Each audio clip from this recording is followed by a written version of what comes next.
We're working back on today's Workout Wednesday. So watch these videos and let's talk about technique and different things that will help correct your form. On your wide grip pull down, don't feel like you have to have your grip as wide as the bar will allow. It does depend on your height as far as how far out your arms should go. So I'm not a very tall person, so my width is appropriate to my size.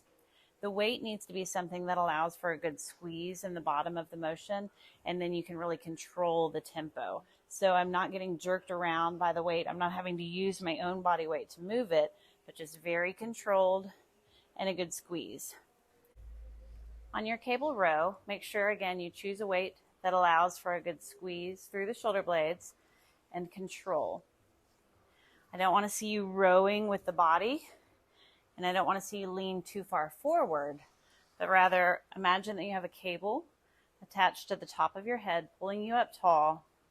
Squeeze the shoulder blades and keep it controlled.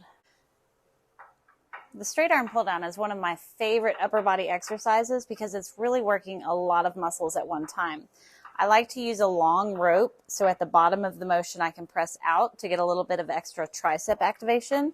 But primarily I am working my lats, and then shoulders and triceps, of course, are helping out. Additionally, you will feel this exercise in your core, so make sure that you keep your tummy tight and don't allow those shoulders to round. The face pull is working the rear delts and the upper back. You want to make sure that you use a weight that, again, allows for that good squeeze at the top.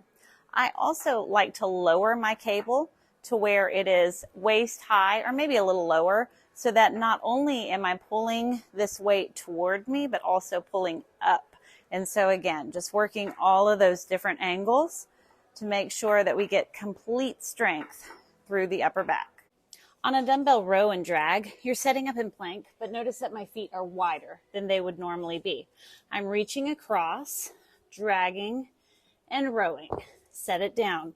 Also, notice that my hips are not swaying side to side, but rather I'm staying as still as possible.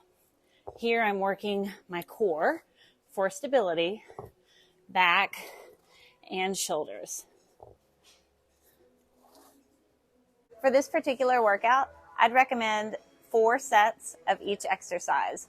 Aim for about 12 reps on your first 2 exercises, 15 reps in your next 2 exercises, and then 4 sets of 20 on your row and drag. You could do this as a circuit, looping around 4 times, or you could do straight sets, whatever works for you.